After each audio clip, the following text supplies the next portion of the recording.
आइए दोस्तों, हम आपको इस वीडियो में बताएंगे इंग्लिश के बारे में। ठीक है, तो हम पहले वीडियो में बता चुके हैं कि इंग्लिश के बारे में कुछ हम आपको होमवर्क भी दिए थे कि छोटा और बड़ा एबीसीडी मतलब कैपिटल और स्मॉल एबीसीडी याद रखने के लिए और उसको हम कैसे लिखते हैं देखने के लिए। ठीक है, उसके बाद दूसरा दिए थे अ से लेकर योरो लोगो तक अंग्रेजी में याद करने के लिए। ठीक है, और उसको याद कर लिए होंगे आप।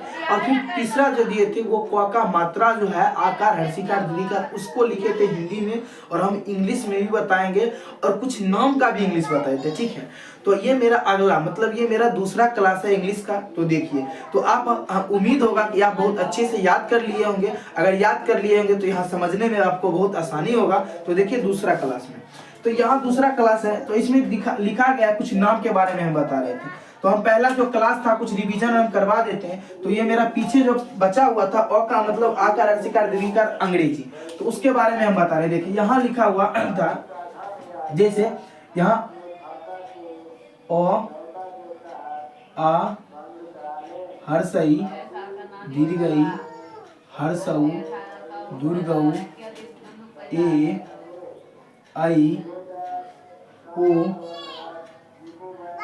औ अंग आ।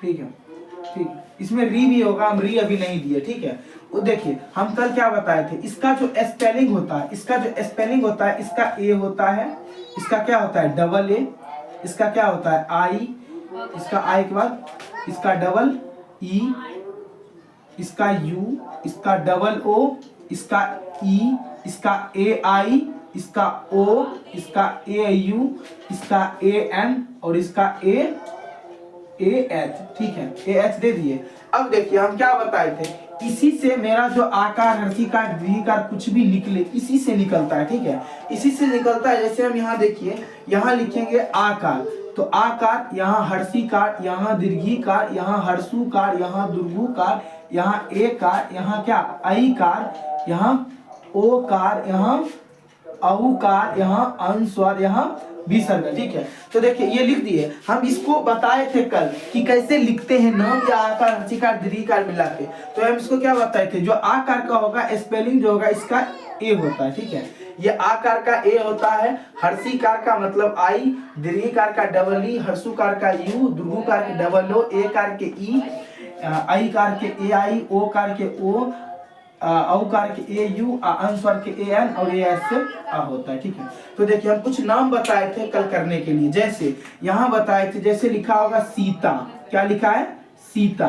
तो हम क्या बताए थे, सीता को इंग्लिश में लिखने के लिए, तो इस सौ का जो स्पेलिंग होता है, क्या होता है एस होता है, एस होता है ना, इस 100 का एस होता है, इसका क्या होता है डबल ई, तो आप डबल ई भी दे सकते हैं। ठीक है, और इसको आई भी दे सकते हैं, यहाँ पर डबल ई की जगह आई, और इसका क्या दे सकते हैं टी, इसका टी देंगे और ए देंगे, तो क्या हो सीता हो गया। इसको आई दीजिए तब पर भी और ए ई दीजिए तब पर भी क्या होता है, ये सीता हुआ। ठीक है, अब जैसे कुछ हम अंग्रेजी में और कुछ लेते हैं, जैसे सीता के जगह कुछ और नाम हो, कुछ भी हो सकता है। जैसे अंशु, क्या होता है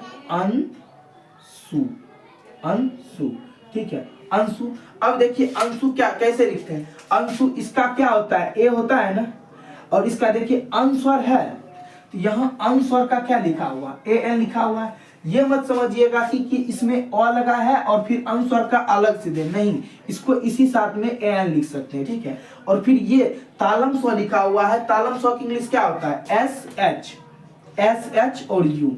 ठीक है, तो हम ये कल बता चुके थे। ठीक है, हम इसको इस बताने के लिए मैं कल बता चुके थे, हम आज ये नहीं बताएंगे। आज हम दूसरा टॉपिक इसी तरीके से लेके आए। देखिए उसमें कुछ हम जब सेंटेंस बोलते हैं इंग्लिश में, बहुत बेसिक से हम इंग्लिश चला रहे हैं। ठीक है, और बहुत बेसिक से ही हम बताएंगे और आपको समझ में आएगा।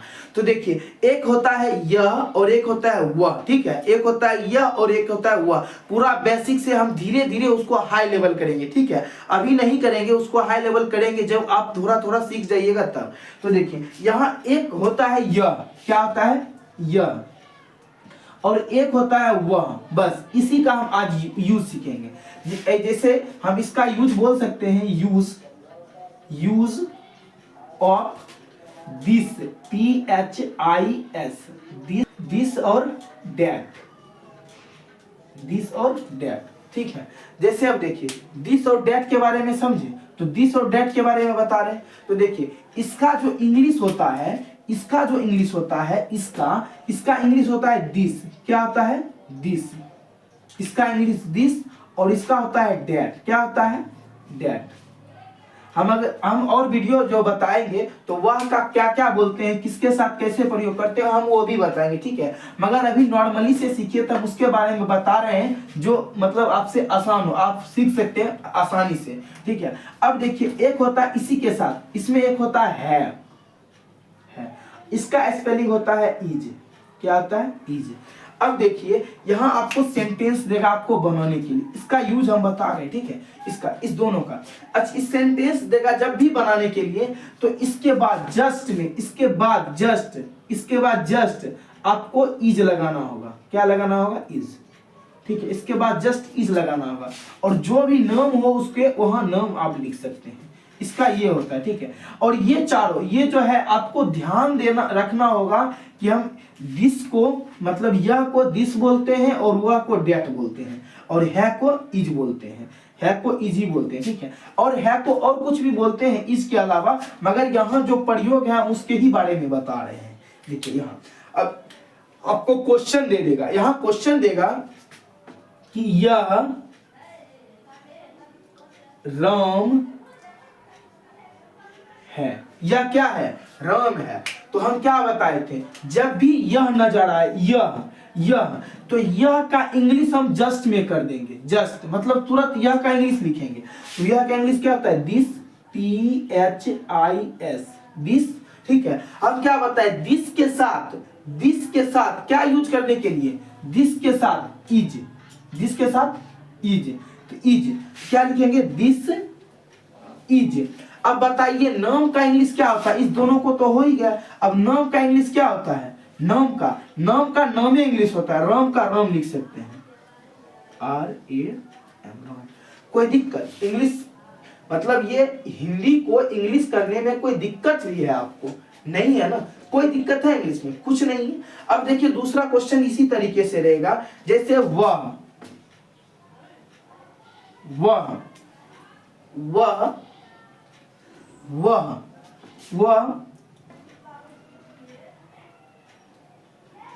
चंदन है। तो बताइए वह चंदन है, तो वह का इंग्लिश हम क्या बताए थे? वह का इंग्लिश क्या बताए थे? डेट। क्या बताए थे? डेट। तो हम यहाँ क्या लिखेंगे? डेट लिख सकते हैं ना, THAT, डेट। अब बताइए डेट के साथ हम क्या यूज करते हैं? डेट के साथ क्या है? इज।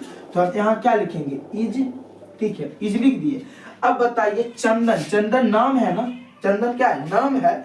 तो नाम का इंग्लिश आप लिख सकते हैं यहाँ क्या? चंदन का नाम का इंग्लिश लिखिए CH। यहाँ चौक होगा, हम बताए थे कल वीडियो में, कल वाला वीडियो में, अगले वीडियो में बताए थे ना, चौक का क्या होता है? CH। और यहाँ चांद बिंदु, तो चांद बिंदु का क्या लिखा हुआ? AN। तो यहाँ क्या लिख सकते हैं? A और N, चंदन। अब देखिए दो लिखा हुआ है, तो यहाँ क्या लिखेंगे? D लिखेंगे, D। अब देखिए इसमें 9 में आकार हंसिकार कुछ भी नहीं है, तो चंदन के बाद दो के बाद A लगता है। क्या लगेंगे? A और M, ठीक है, चंदन। ये आपका पूरा सेंटेंस बन गया। हम एक होमवर्क में देते हैं सेंटेंस बनाने के लिए, उसका आप कमेंट कीजिएगा, ठीक है, तब हम समझ गए कि आपको आ रहा है। बताइए यह